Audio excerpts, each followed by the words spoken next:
That's the bottom line, because Stone Cold said so.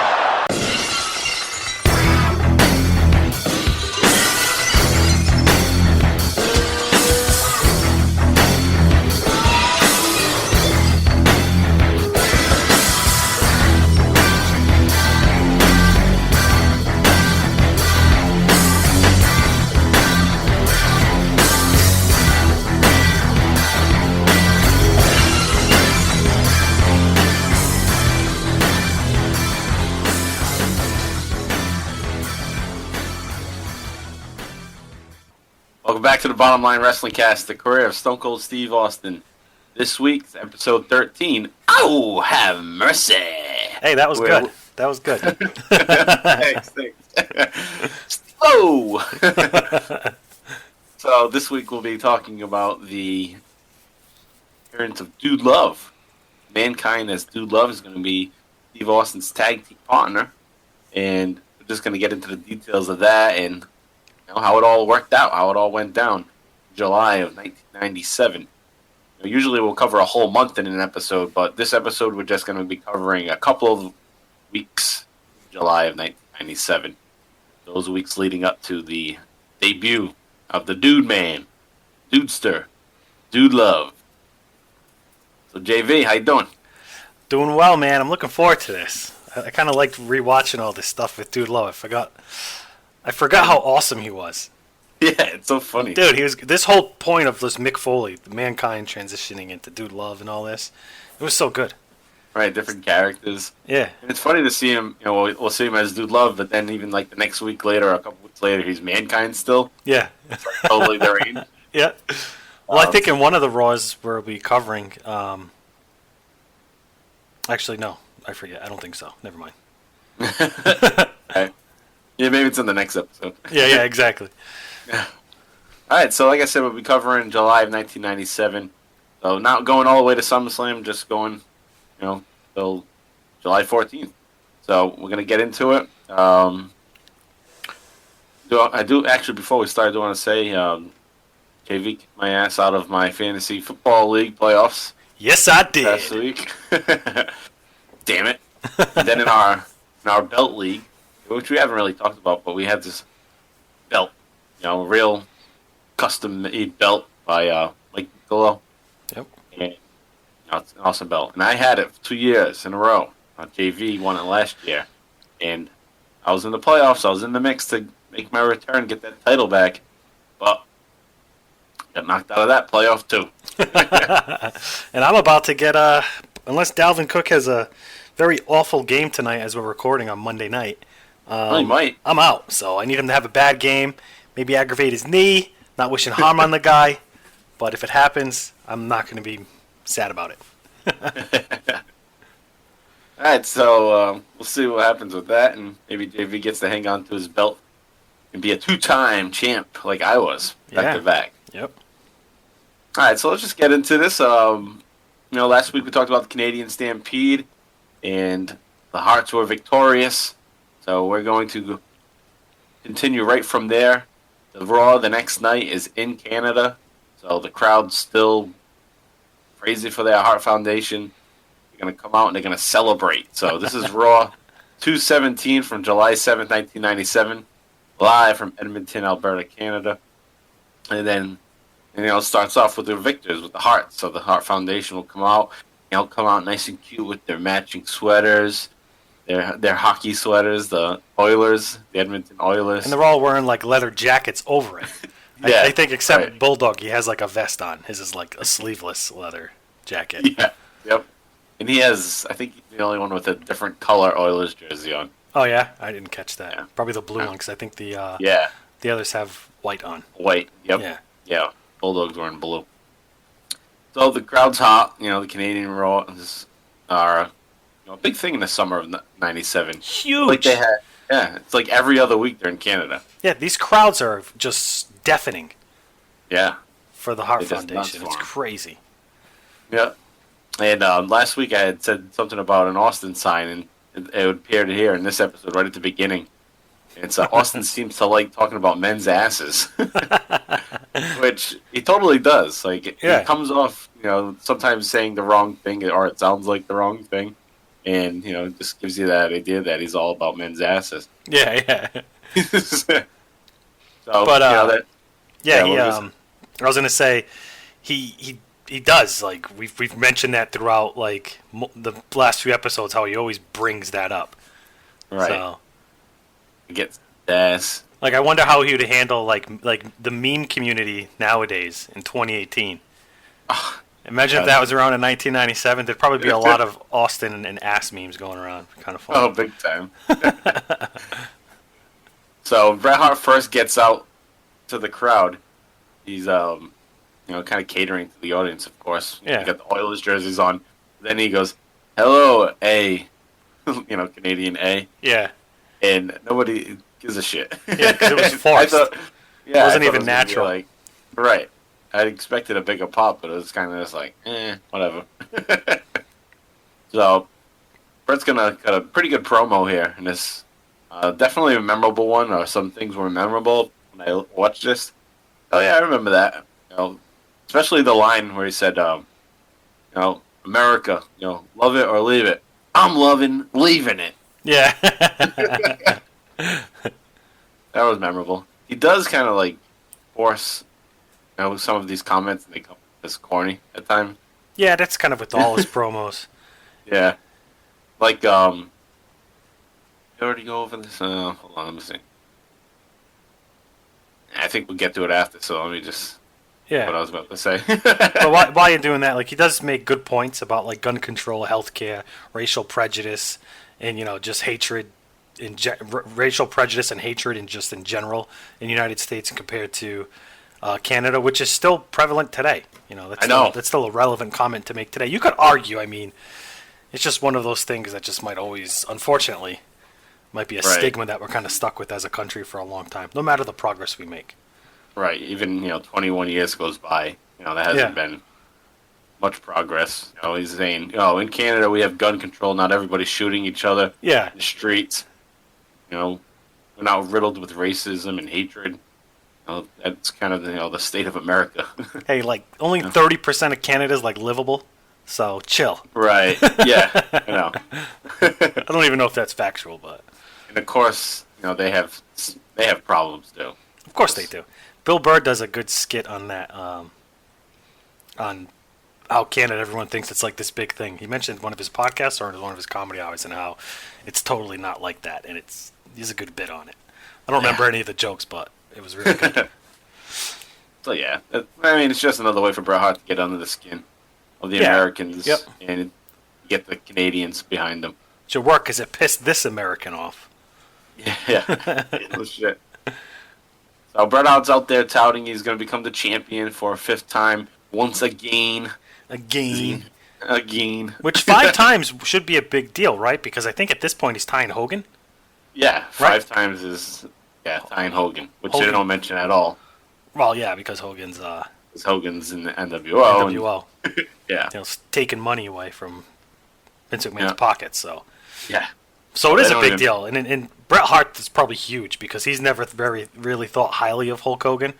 So I bet he's just very thrilled at this point. Yeah, it's like, genuinely he's loving it. Right, it's kind of like he's replacing Hogan. I'm a 5th-time champ now, too. Back when 5 times was a big deal. Yeah, that was a lot. Yeah. At the time, I remember thinking Hogan's 5 times so many times. I remember when Hogan won 4. I don't know why. But I remember that, like, wow, he's a 4-time champ. Which one would that have been? That would have been when it had to be like 91, I think. 4 times, 92 maybe. Was it the Rumble when he got the 4th? No. All right, so Sergeant Slaughter. 5th time was when he beat Yokozuna. Yokozuna, right? So fall would have been Slaughter, right? Slaughter in 91. Or Psycho Sid. Or Sid Vicious, whatever the hell he was. No, Sid didn't have it. Right, so okay. Yeah, so he beat Sergeant Slaughter. He has it throughout 91. Alright, so I had my year right. Yeah, and then Undertaker defeats him for it. Yeah, that's right. The undefeated Undertaker at the time, right? Yeah, I think he was undefeated. Yeah. He beats Hogan at Survivor Series. Hogan gets it back. Actually, no. Hogan gets it back and wins it again. So that's the fourth time Okay. when he beats the Undertaker at Tuesday in Texas.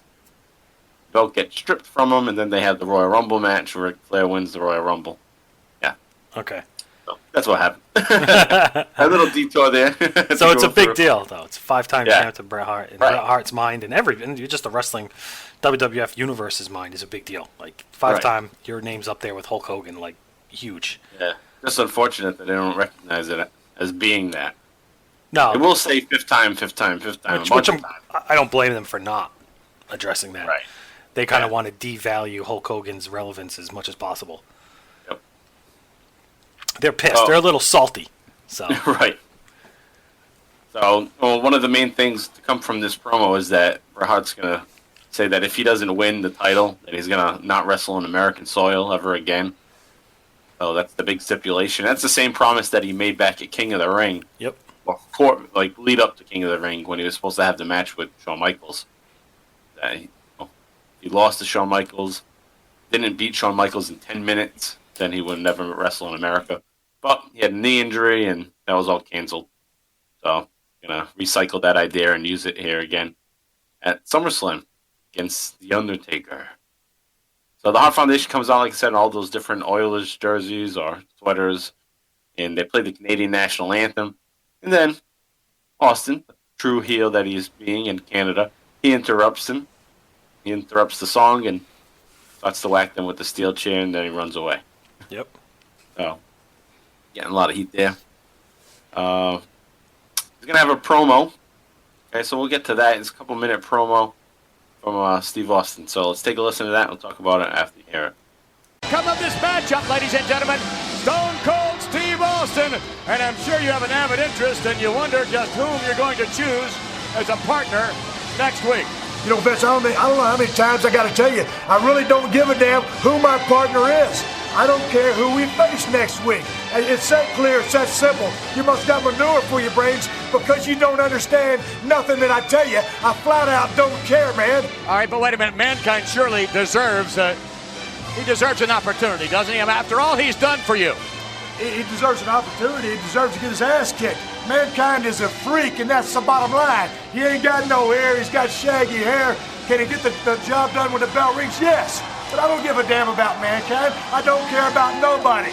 The fact of the matter is, I just soon let the WWF pick my partner because they screw me all the time anyway. It sucks. I don't really care who it is, and that's the bottom line. Shut up, Vince. Now, wait a minute. You're out of off. line. You're just out of line. We're going to cut him off, and we'll be back. Stay with us. All right, so they're building up to next week. Austin in a partner of his choosing, or if he doesn't choose anybody, they're going to force a partner on him. But he has to defend the tag team title. Now, Shawn Michaels has stepped away for a little while.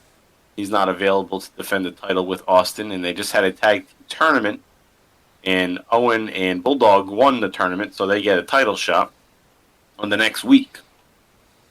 On the next week's episode of Raw. Mm-hmm. So, as you just heard, Vince McMahon's asking, who's going to be your partner? Who's going to be your partner? And Austin's go-to line, basically, throughout the past few weeks and the next couple weeks leading up to it, is he doesn't care who his partner is. It's like, I flat out don't care, man. Yeah, that's been his narrative now for since he's been in the tag team division. I guess you could say, really.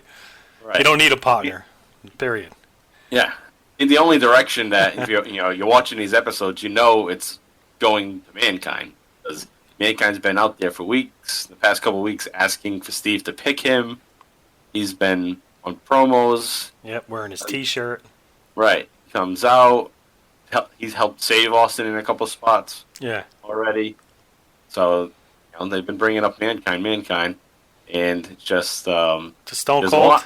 He's just a freak with shaggy hair. Yeah, and he's got a nice big fat ass. Yeah. So Vince is like, Mankind surely deserves the opportunity.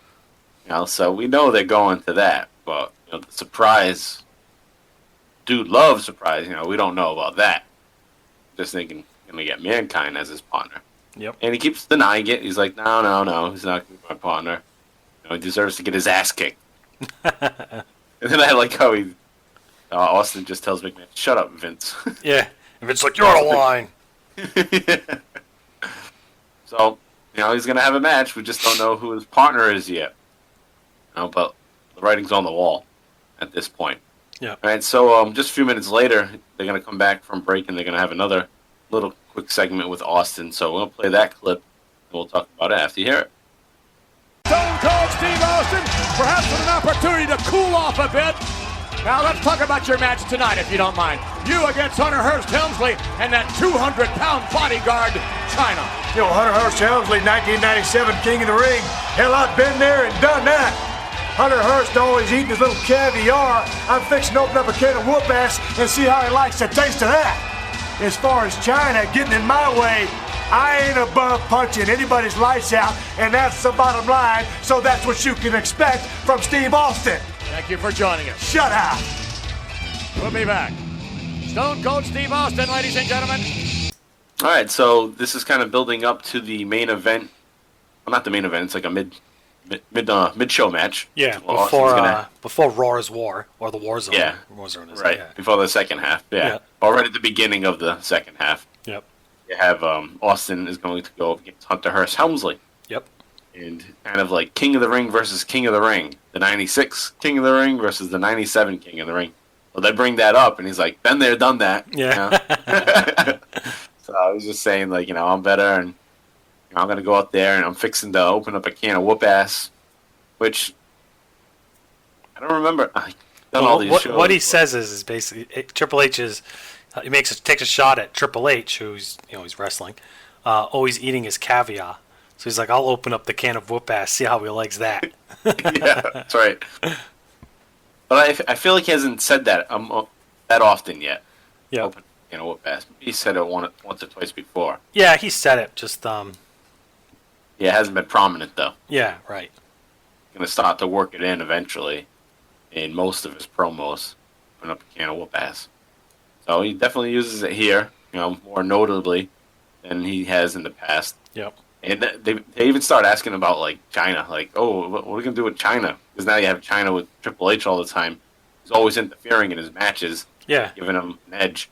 So, we just heard Austin's response. I ain't above punching anyone like that. So, they ain't punching a woman. And they go back to that, like, numerous times in the match. Like, Austin will knock her out. Yeah. He won't think twice. Right. So they go to the match now. It's Austin versus Hunter Hearst Helmsley. It starts at about 50 minutes, 17 seconds. Goes until about 59 minutes in, so a decent length match for an episode of Raw. So, Davey, what did you think of this match? Austin versus Bleach. I thought it was a pretty good match. What I found weird is how when Stone Cold comes out, not weird but odd, is that there weren't many boos because the crowd's still trying to figure out how they should treat him. Right. So there weren't really many boos when he was coming out. I mean, they were there, but not as prominent as the night before.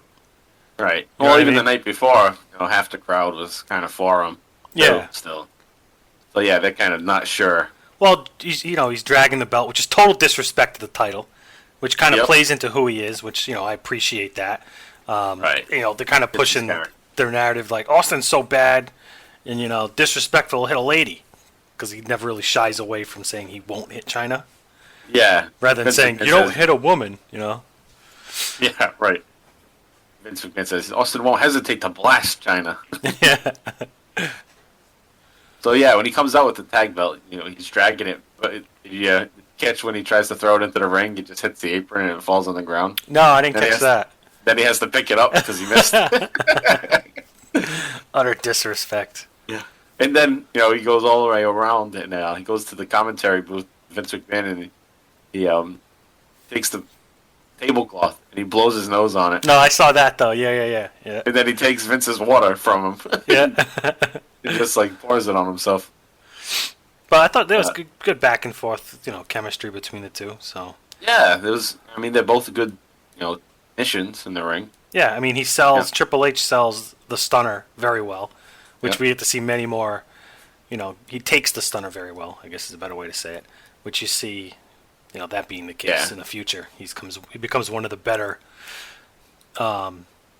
sellers of the stunner. Yeah, better takers of the stunner. Not The Rock, but he's up there. Oh, no, The Rock's like crazy. Yeah. So it was interesting to look back at Triple H and Austin in the same match being good technicians. Yeah. Doing good sound wrestling, because both of them will change their style. Helmsley Hunter is going to become more of powerhouse. Oh yeah, 'cause he comes back jacked out of his mind. Then Austin obviously going to have to change his style after his injury at SummerSlam. Yep. Be just kind of a brawler and not in-ring technician like he was at this point. So good wrestling going on there. I definitely like the spot in the match where I think that Austin's going to give our Hunter the double birds, and then he's like, he does the bow. He does the Hunter Hearst Helmsley bow instead of pegging him off. I thought that was excellent. Me too. That's kind of the beginning of Austin being funny in the ring too. Yep. This is one of his. Obviously pegging off the ref or all that stuff is funny too, but this is kind of more of a comedic spot too. Yep. Where it's just, you think he's going to do that, but now he's just horsing around. Yeah, he's mocking him. Yeah.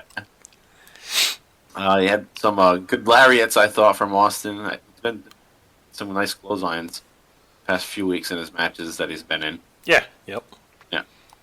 We also had a spot where Triple H gets whipped into the corner and nearly knocks out the cameraman. I don't remember that. You remember that? No. Yeah, kind of did the Ric Flair bump where you hit him into the turnbuckle and then you bounce out of the ring. Yeah, yeah. The camera guy was standing on the ring apron and fell off because Triple H, rolled out of the corner, basically. One thing I found interesting about back to the crowd reactions is that the crowd pops when China trips Stone Cold Steve Austin. Huh. Which is interesting. It's are they over for China, or are they? I don't know. Is that their way of getting at Stone Cold? Because technically Triple H is the heel, right? Stone Cold's playing the face. Yep. But being in Canada, And maybe they thought it was going to lead to Austin knocking her out or something. Oh yeah, maybe. Yeah. now he can hit her. Yeah. Right. All those good morals in Canada. Yeah, right. Not making Bret Hart look good, Canada. So at one point in the match, because Austin hasn't decided on a partner for next week, they say that WWF officials are going to choose his partner next week. So if he's not going to have one, then Gorilla Monsoon's going to make him have a partner. So they have a chair shot now from China. She's getting involved. Earl Hebner, who's the ref here, never looks. He's paying attention. With that spot when you said where China trips Austin, Hebner does nothing about it. He sees it, just doesn't do anything about it.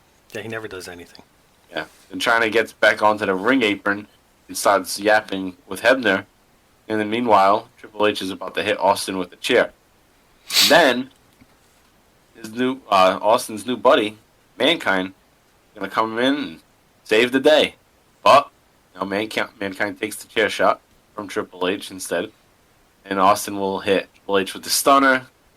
And then you get the 1, 2, 3. And you get more of these chants or from Vince McMahon or Jim Ross. Mankind deserves to be Austin's partner. He's got to be his partner. And then they even bring up HBK too to kind of make us think that he'll be the partner still. Yeah, it's some kind of swerve because they've kind of made it obvious, right, leading up to it that Mankind's going to play some kind of role. Right. Yeah, it just seems so obvious at this point. Yep. And when we get to the next episode of Raw, the week of the appearance of Love, they don't mention Mankind at all throughout the whole episode until right before. They kind of want you to forget about him. Yeah. And bring him out with the surprise at the end.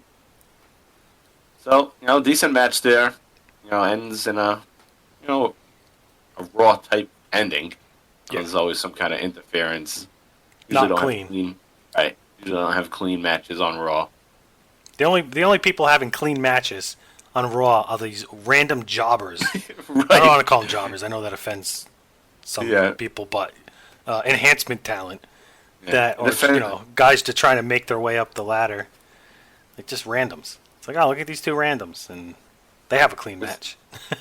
It's funny you say it offends people because the people that are offended aren't workers. yeah. That's a good point. You're not a wrestler. What do you care? Yeah, what do you care? They're enhancement talent. Come on. It's like, Yeah. is it a janitor? I'm a custodian. Yeah, It's like- I can understand if the person that is offended was an enhancement talent, which doesn't really exist really anymore. Yeah. Not a mailman. I'm a letter carrier. Geez, sorry. Yeah. All right. So with that said, we're gonna get a post-match promo, and kind of just Austin and Mankind. And we'll talk about it after. So just take a little listen here. It's a couple minutes long. So take a listen. Well, this could be damning. I hope he doesn't say anything to the Get Canadian. your ass up, you long-haired freak. He's talking to Mankind. That's Hey, there ain't no way one chair can keep your ass down. Get in the ring. You come out here every week saying, pick me, Steve. Pick me, Steve. I'll lay it on the line for you, you piece of trash. I don't like you one bit, but I'll damn sure go to war with you if that's what you want. All you gotta do is shake my hand, and we're a tag team. Whoa! Well, I guess the man with the personality of a rattlesnake is softening a little bit. Finally, Mankind gets what he wants. All Mankind ever wanted to be was accepted. He don't want a handshake, he wants a hug. I can't believe it. Another moment in the WWF. Mankind. Now the partner. No, not the stunner. Damn him! DTA, you stupid piece of trash! Don't ever trust nobody! You ain't gonna be my partner, never, cause you're a long-haired freak and you suck! Can't believe that. Well, if you'd like to have a pet rattlesnake, I'll give you Austin's phone number. Then you know. This capacity crowd. Austin! I was just looking for a little bit of respect. I was looking for a friend, and you ruined that all. So it's become very apparent that drastic measures will be taken. Because next week, well, I'm gonna have to do something I never thought I'd do again. And it will become very obvious that the World Wrestling Federation will never be the same. Steve Austin, you will never be the same. And without a doubt, next week, Mankind will never be the same. Stay with us for more action, ladies and gentlemen. Right here on the War Zone. The Hitman scheduled to join us and a great deal more. All right, so as you heard there, basically, Austin wants to confront Mankind. He tells him to get up. He's like, I'll go to war with you anytime. Then he offers to shake his hand. JR's like, oh, maybe the rattlesnake is softening. And then Austin's like, nah, forget the handshake. Hug it out. So they just hug each other in the middle of the ring. And then you're like, whoa, wow, what's up with this? Yeah, Mankind's bang in the crowd. Yeah, he's all happy all and happy. excited. And then Austin stuns his ass. Because you're a long-haired freak and you suck. Yeah, he I think says, exactly what it DTA, says. you stupid piece of trash. You suck. And at that Well, point, the then crowd in Canada, actually reacts very positively for Stone Cold. Yeah. They couldn't hide it anymore. The guy's just too good. It's like, Yeah. too cool. So then Mankind, kind He of pulled a Rocky IV. Yeah. So Mankind kind of loses his mind at this point. He's like, I was looking for respect and a friend, and you ruined it all. Next week I'll do something that will make the WWF never be the same again. You will never be the same again. And he's that full-blown Mankind, crazy Mankind at that point. So that's leading us to think, well, what's going to happen? And I don't think people would be thinking about Dude Love at this point, because the series of interviews they did with Jim Ross were probably like over a month ago, and then never really talked about again. But the idea was brought up of Dude Love, of Cactus Jack, and it's kind of just sitting there dormant. I was shocked. I mean, I don't know. I mean, we're gonna get to that, but Dude Love, no one knew who he was. Like, you had an idea who he was, but that would, it's right. You would have had to been watching and really paying attention. Yeah. To that interview to remember. Oh, Dude Love. That's who he was talking about. That was his alter ego, or the character that he wanted to be when he was a kid. So you'd have to have been really paying attention to that, or they had no idea who this guy was. Yeah. So even after we're not going to talk about it really on this episode, so I'll just say it here. Following week after appears as Dude Love, they make sure to back and have a video package of him telling that part of the story again. Yeah. So that the audience is aware, like, oh, okay, he did talk about this. That's what it is. Yeah, there was some planning here. There's there's a backstory involved here. Right. Which is good. And which was good because they left it alone for a while too. Yeah. And brought it back. Which is crazy that WWE was able to do that, because they're so quick to just not sit on things nowadays. Yep. So no, they just try to do it right away. Yep. All right, so Austin's all over the show. He's just like, he's in interview segments. He has promos back and forth. It's like they can't go literally like 15 minutes without Austin being on the show. So they want the audience, to hang on. So just spread them out throughout the entire show. Yep. So I'm gonna go to an audio clip of Austin being interviewed by Vince McMahon, where he's gonna talk about upcoming SummerSlam match. He's going to talk about this week's tag team match. So take a listen to that. We'll be back on the other side.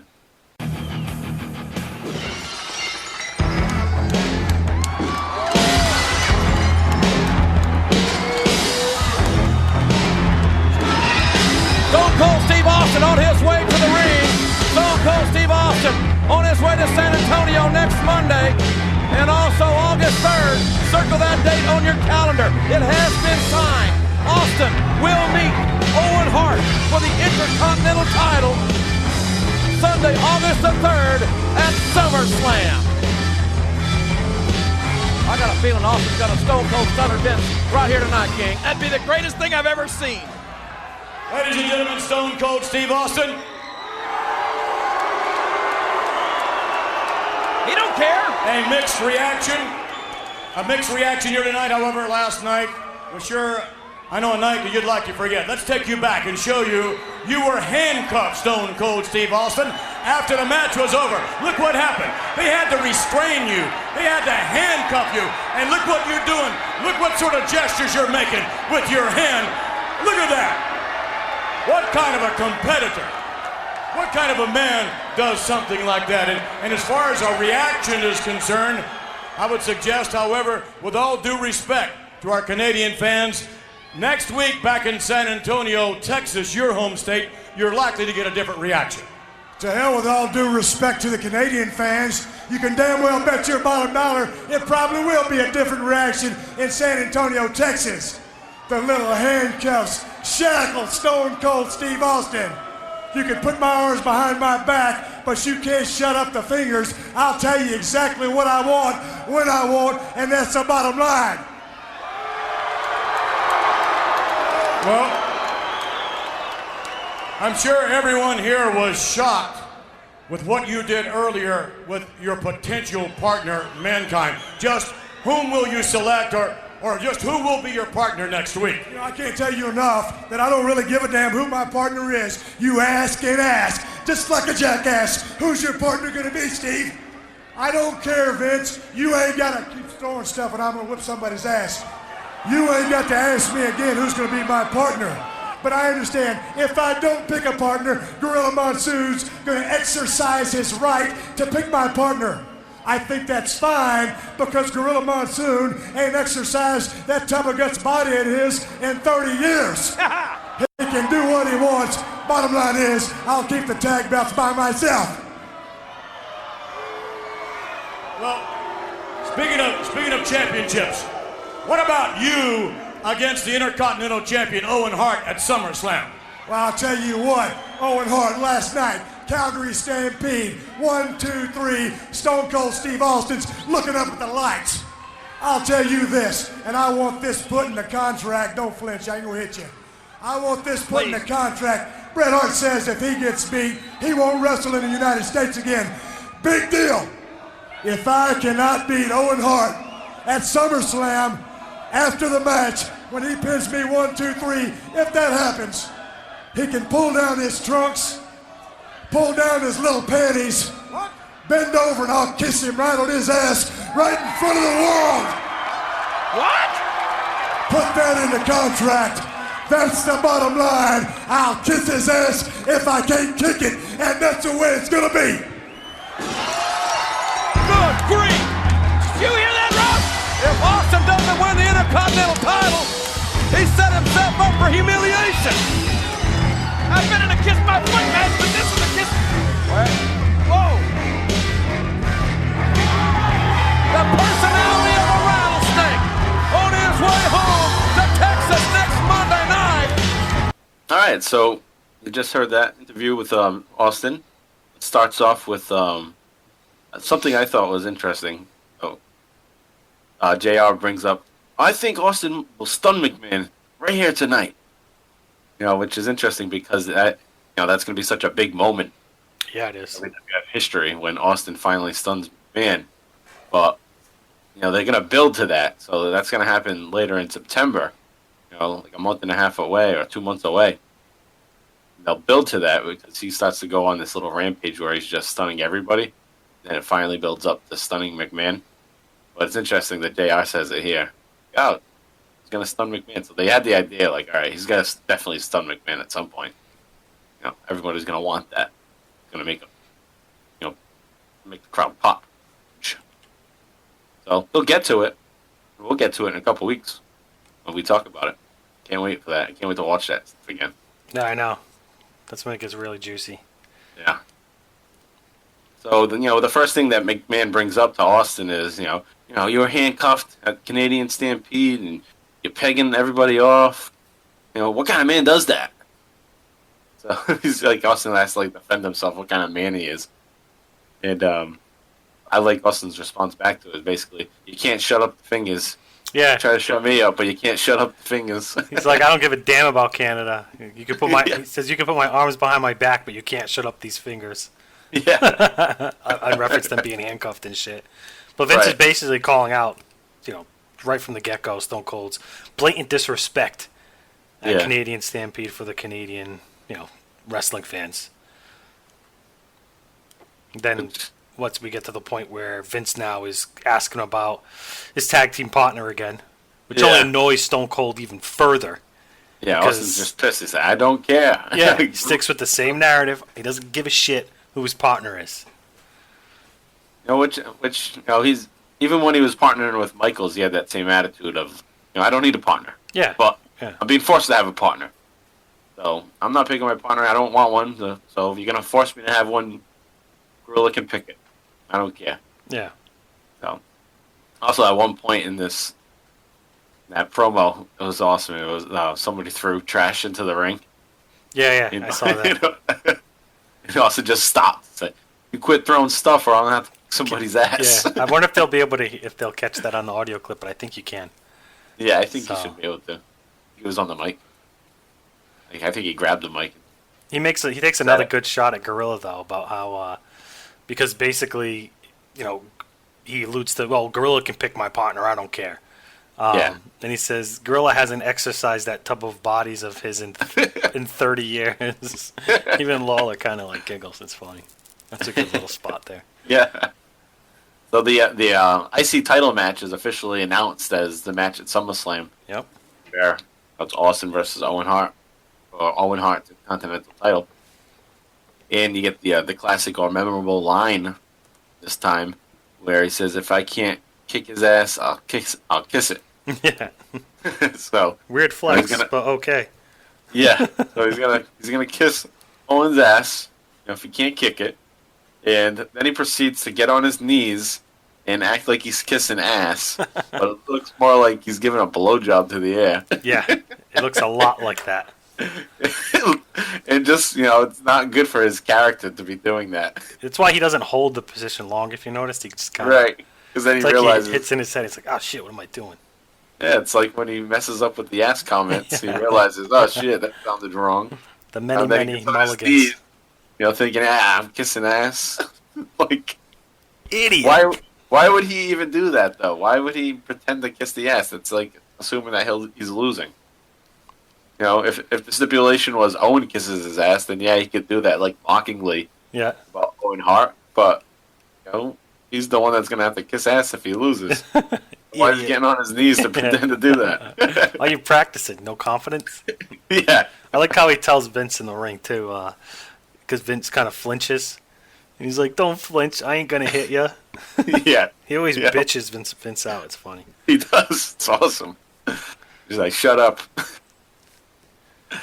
All right, so now that pretty much concludes Raw and most of all the Austin parts of Raw. There is one last part with Austin in the main event where Bret Hart's up against Goldust, and then a bunch of people come out. The DOA comes out on their bikes during the match.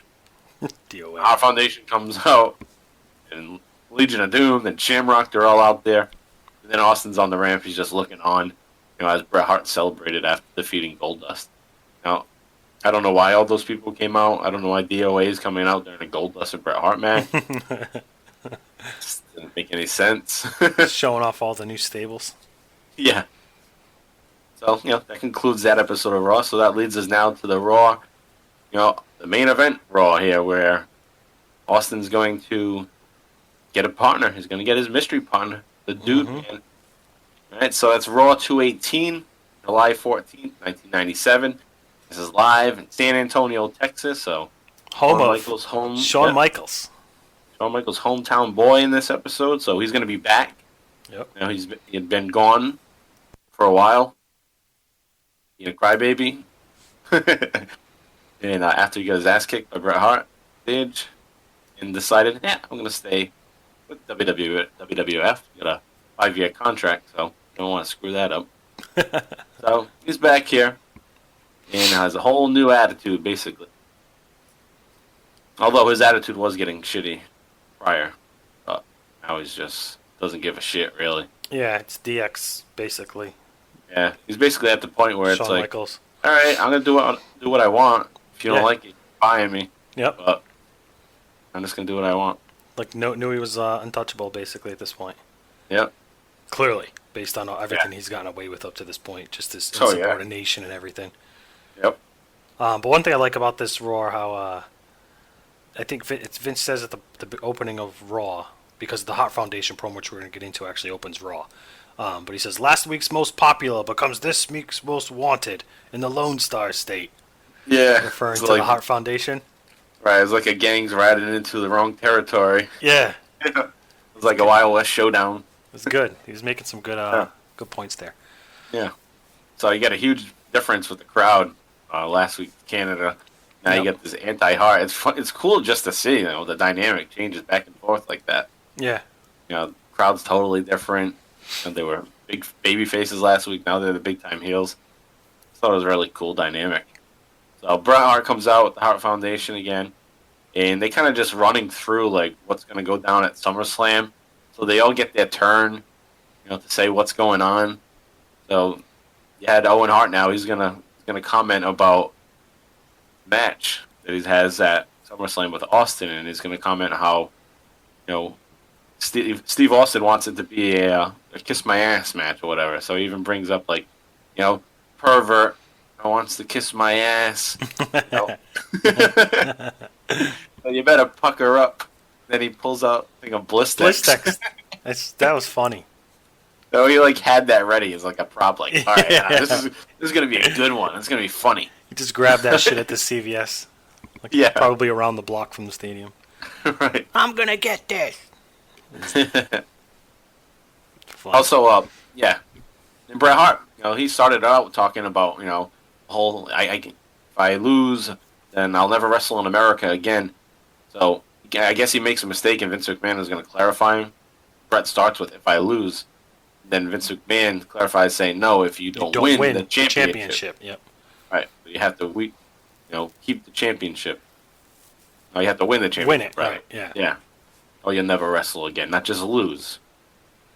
I mean, it could be DQ. Yeah, you could win and not get the belt. Right. So he needs to win the championship. He needs that title to change hands.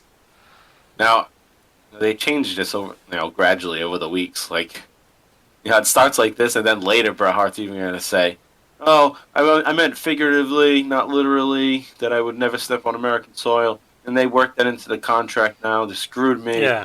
So they turn it into that, where it's, just trying to be, like, confident, basically. Yep. If I lose, I'll never step on American soil again. And then they have him backpedal eventually. Yeah, he backtracks a little. Yeah.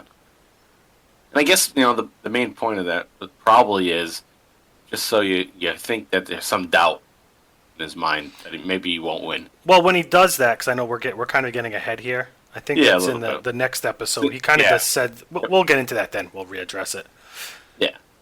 So I don't want to spoil it for anybody. Yeah. We'll talk more about that on next week's episode. But yeah, so there is a little backpedaling with this angle, with this stipulation. Yeah. And some of the other stipulations, too, are going to change over time. So let's just go run through these other stipulations. You have British Bulldog now. Every match has to have a stipulation for whatever reason. Yeah. I guess, Vince Russo liked it. So put some stakes into the match. So, Davey Boy against Ken Shamrock. Whoever loses has to eat dog food.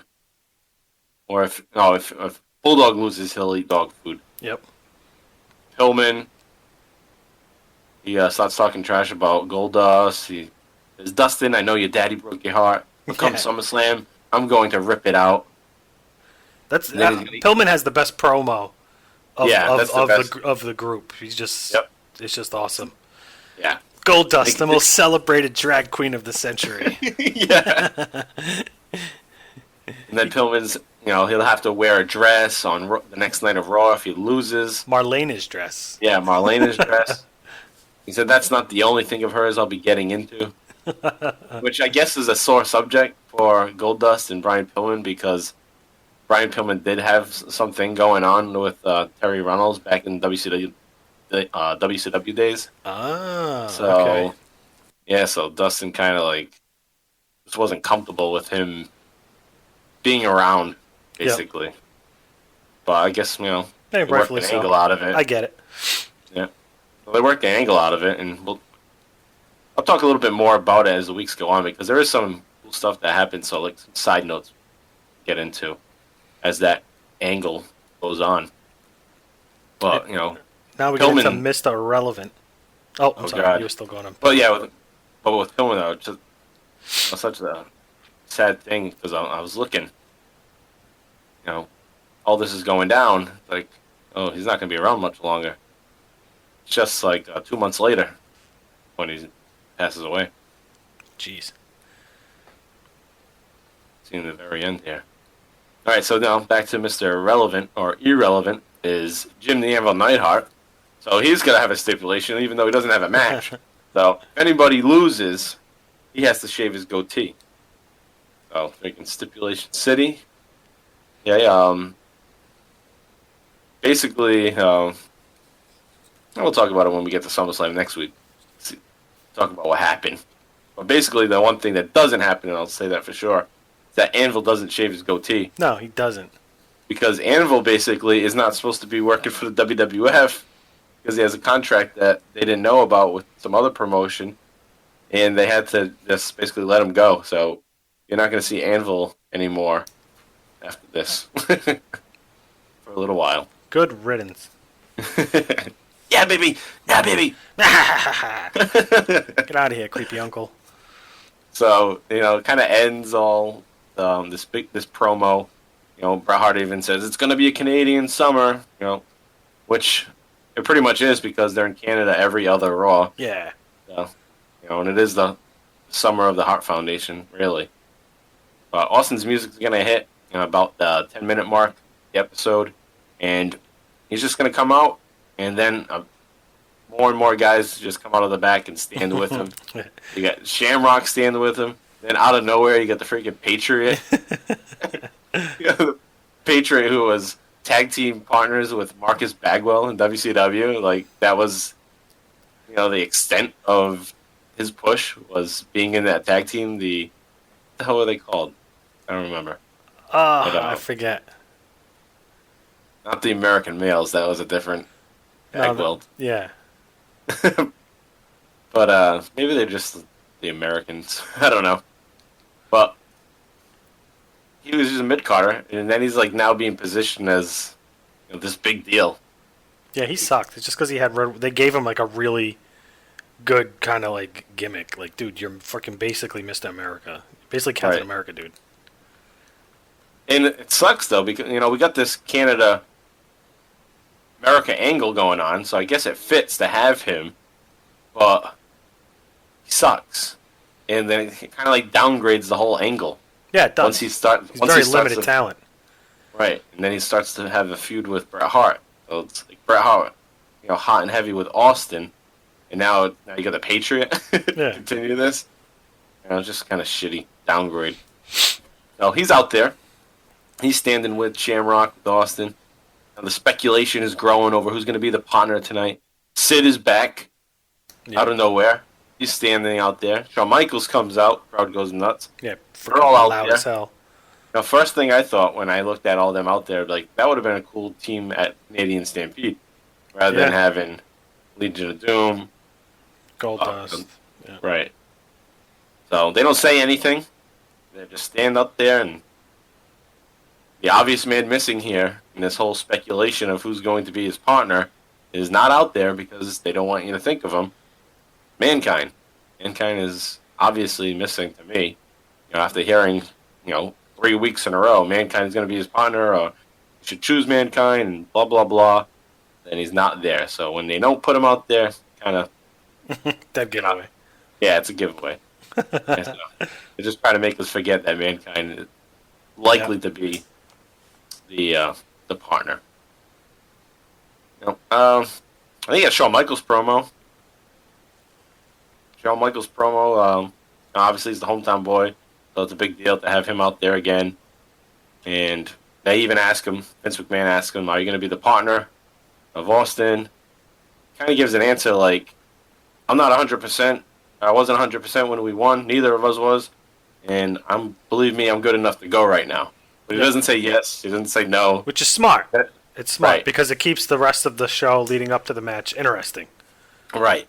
So, yep. Maybe it will be HBK. San Antonio, what better homecoming? I think when I was watching as a kid, I don't remember exactly, but I was probably thinking it was Shawn Michaels going to be HBK at this point. Yeah. That's either Mankind or that, Yeah. But either one. They transition now. They start to talk about SummerSlam. Yep. So Michaels is basically saying, "Oh, I'm not scheduled to be at SummerSlam because that's someone else's decision." Then he turns his head, looks at Vince, yeah, all goofy, and then Vince is all laughing too, he's like a little freaking fanboy in there with HBK throughout the whole promo. What's weird is he let Shawn Michaels use ass. He says the word ass, whatever. And Shawn Michaels, Vince McMahon doesn't respond. But earlier during the Hart Foundation promo, Owen Hart uses ass, and he's like, "Hey, you can't use that language." And it's like HBK's out there, jumping around, all happy and shit. Drops ass, and he doesn't even say anything. He just smiles, "Oh yeah, yeah." Well, it goes back to Vince is just kind of happy that Shawn Michaels is there. Yeah, he doesn't want to do anything to piss Michaels off. Yeah, so he's just gonna be couldn't even censor the guy at all. Yeah, he's above the law. Yep. He's got this troublemaker, and he doesn't want to discipline because he's afraid. Yeah. Gets away with whatever he wants. So then he even continues to say, "Boss man." He's calling him the boss on TV, which Vince is not being recognized as that person really at this point. He's definitely poking the bear. Yep. And then he says, if I get down on my knees and beg you, please allow me, the dirty, rotten employee that I am. He's even pointing out, like, yeah, I'm a pain in the ass. Yeah. He wants to be at SummerSlam. And Vince is still, like you said, being like a fanboy. He's laughing. Ha ha ha. Oh, oh, Sean, you're so funny. Yeah. Oh, Sean, shucks. Thank God you're back. So, you got that going on. Yeah. And, then they got some crowd shots that I noticed that thought were noteworthy. Stone Cold kicks ass, Hitman licks ass. Yeah, I saw that one. And Bret Hart's like licking someone's ass. Yeah, I like how crappy the drawing is. Right. It's so crappy it makes it good. Just like looking back at '97 and just like what people did and like how inappropriate it is today's society say these types of things, and there's nobody even like batted an eye at it back then. Well, there's a difference. Back then, people put it on signs. It was more ballsy to do that.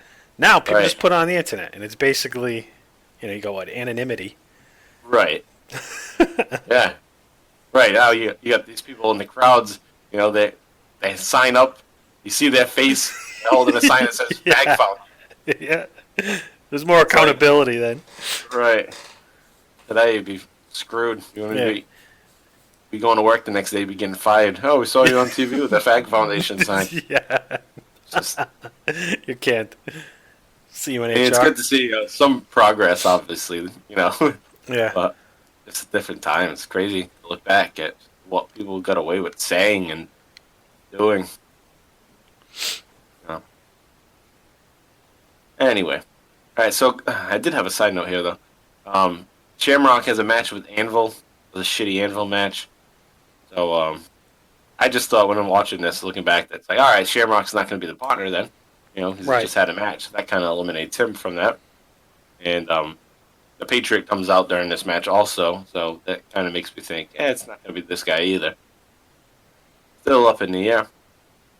But we go back to Austin backstage prior to his match, and they want to speculate a little bit more about who it is. So we're going to play an audio clip and talk about it when we get back. Ladies and gentlemen, here it is. One half of the Tag Team Championship. Will it be Shawn Michaels? Will it be Sid? And are you concerned whether or not Mankind is somehow going to be involved in this matchup, Stone Cold? I really don't care who's involved in the matchup. I don't guess Shawn Michaels is 100%. And I know what that's all about because I ain't been 100% for the last damn year. Mankind talks about doing drastic measures. He can talk all he wants to because getting out of bed every morning is a drastic measure for me. The bottom line is this. There ain't no way I'm walking out of San Antonio without the World Tag Team belts, and that's the bottom line. Thank you very much for joining us. All right, so the speculation continues. Will it be Michaels? Will it be Sid? And obviously, I'm talking about it all episode. They're building to Mankind. Okay, if you've been watching the episodes, you've been listening. Mankind has been in the picture every week. This whole tag team partner saga that's going on here, and hasn't had a choice yet. He hasn't made a decision, so he basically is going to go out to the ring on his own and have this match by himself, a handicap match. Vince McMahon does mention Mankind finally. Just moments before, he says, maybe Mankind's going to be a factor in this match. Yep. More of like, he's going to interfere in the match. So, not really saying that he's going to be the partner. It's just play a role in it. And it does it still keeps the interest in the match too. The fact they haven't announced and he's coming out alone. So now you still have, like, right, if they come out and you see who it is, you probably lose a little bit of interest in the match. So you still have the hype because they haven't, you didn't see his partner come out at the start. So. Right. Yeah, that is a good touch. Or it's still building up suspense. Yeah, yep. So, good build-up hit. Good build-up for this match here with, as you just heard, he says, Mankind talks about drastic measures. Getting out of a bed every morning is a drastic measure for me. Ain't no way I'm leaving San Antonio without the tag team belts. So I even like that he brings that up, that the belts still are important. So we know that he dragged the belt down to the ring. He still has pride in being a champion. Yep. He has mentioned it before, it's all about having the belt. When he was partners with Michaels, it does make a difference. You get paid more. Yeah. So forth. When he was disgruntled about his shitty airline seats. Right. Back in that So, time. very good build throughout this episode. Kind of playing out from the beginning of the night all the way to the end of the night. Yep. So, good writing, TV writing. So that brings us to the match now. Starts at 1 hour, 20 minutes, 49 seconds. Goes until the end of the show. So Austin's going to walk out with the belt. And he's just going to come right out and attack Owen and Bulldog. Bell rings. You got Earl Hebner in there, of course. And not that he does a bad job here. He usually does. So you have Earl Hebner in there. And they're going to start the match without an Austin partner. So it's 2-on-1. And it's pretty good. It's really good stuff, I think, with Austin and Owen. No, it is. Like a little, like a tune-up, really, for the SummerSlam match. So they're kind of getting, feeling of how to work a match with each other. Owen always has some of those great moves, like the spinning heel kick that he uses. Some sternum first action, of course. Yeah, he has a nice toss on the outside where he throws Stone Cold into the steps. Yep. That's a nice little shot there. Yeah, so decent match going on. Austin's working well for a 2-on-1 match, and it really is. It's really Austin and Owen. Bulldog doesn't do much in terms of putting on the match with Austin. And what's crazy is the start of the match. I don't understand it. Earl Hebner is basically allowing Owen Hart and Bulldog in the ring at the same time for practically at least a whole minute. You got them both in there with him, and it's like, dude, do something. It's not no DQ. It's still a tag match. Even though he doesn't have a partner, you just have these two guys, bang them up for a minute. Right. Come on. But he's not doing anything. Water. He's not even doing a count or even trying to move Bulldog, who I think was the not the legal man, to the corner. It's just dude, do something. It's been way longer than a. It's like you forgot what he was doing. Yeah, I did. Dude. Yeah, so I guess he did suck in the spot. He did. I was waiting. I was waiting to bring that up after you said that. I was like, I'm gonna wait. There's always something. Yeah.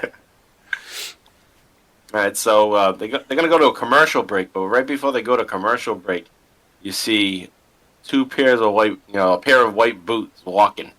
You just see white boots, and at this point, we don't know who Dude Love is, so we can't. We're not thinking Dude Love, right? Unless you can tell by how he walks. How he walks, and I think you see kind of a shot of his you can see a little bit of the blue. Oh, the blue, right? Yeah. And those tights always fit. But even still, weird. Mick Foley the way he's moving isn't like Mankind. No, it's not, because he's got the hop. Right, he's got a strut going on. Yeah. Mankind would be walking sideways footed, kind of like a slow drag of the feet. Yeah, a little crooked and shit. Yeah. Making sounds. Screaming and shit. Pig. Yeah. So I get back from it. You get back from the commercial break. Still no partner out there. You get a nice belly to belly from Owen to Austin. Looked like a rough one too. Belly to belly. Owen hits those well. Yeah. Owen trips Austin at the knee, and then basically they have the advantage for a little bit. But then the momentum's going to go back to Austin. He's basically going to do like Hulk Hogan. He's going to Hulk up, and he's going to just kick them around. He's going to dump them both out of the ring. But then you can see Austin's trying to buy time. He's looking at the Titantron, and I noticed it. It's all right, what's going on here? And what a giveaway! Right, something's about to happen, but nothing happens for another 15 to 20 seconds, and then it finally comes up on the screen. You got Dude Love. Okay? We got Mankind, right? We know what he looks like. That's Mankind, but it's dressed as this new character, Dude Love. So we're gonna play the little clip that they play when Austin's out at the ring. So take a listen to the first time you hear of Dude Love.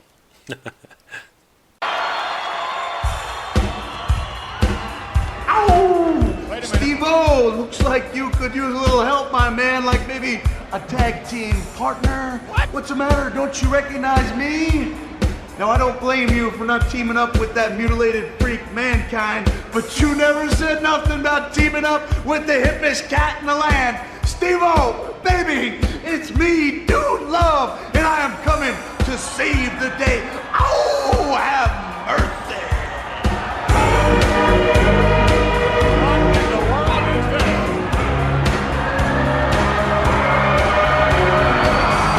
It's mankind. It's mankind, ladies and gentlemen. Actually, I guess it's an alter ego. Rick Foley, you should know, JR. You should know about. I know all about the kid jumping off the roof of his house. I know all about the kid that wanted to be a heartthrob. He wanted to be like Shawn Michaels, and now he's here. Dude Love lives. Dude Love.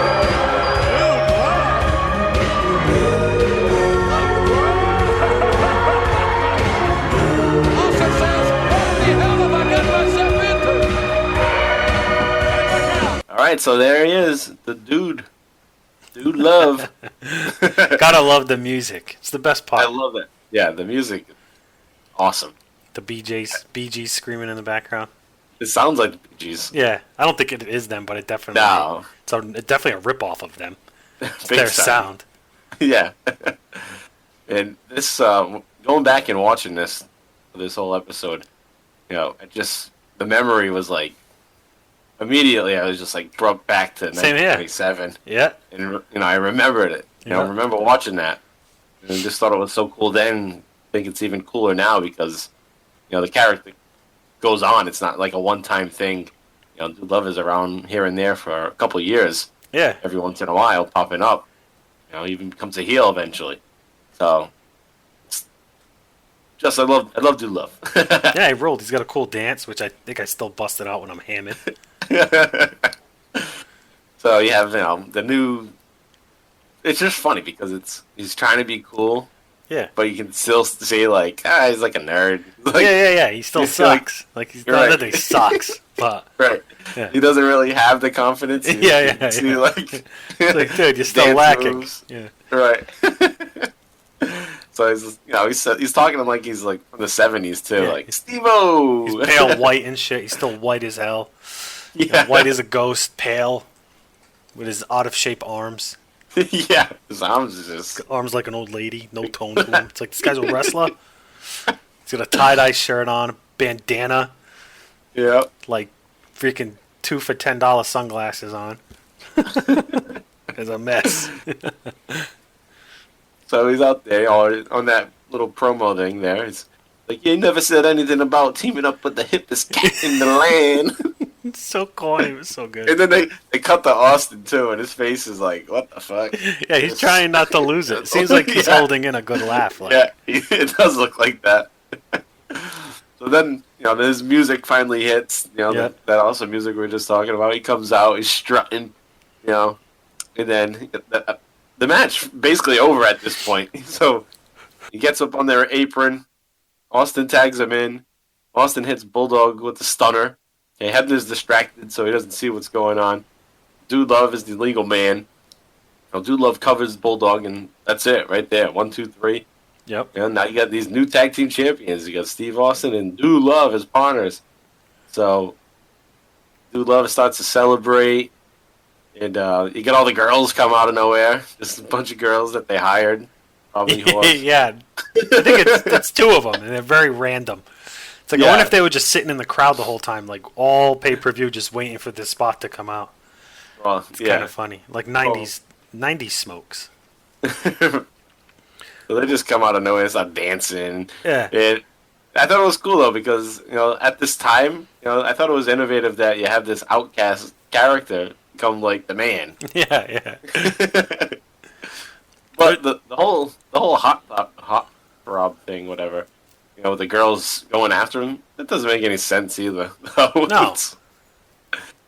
Ladies in dresses and sharp-dressed women, like women that are dressed up nice, Yeah. aren't attracted to guys in tie-dye shirts in In the 90s. yeah, in the 90s with, cheap sunglasses and white boots. Like, dude. Yeah.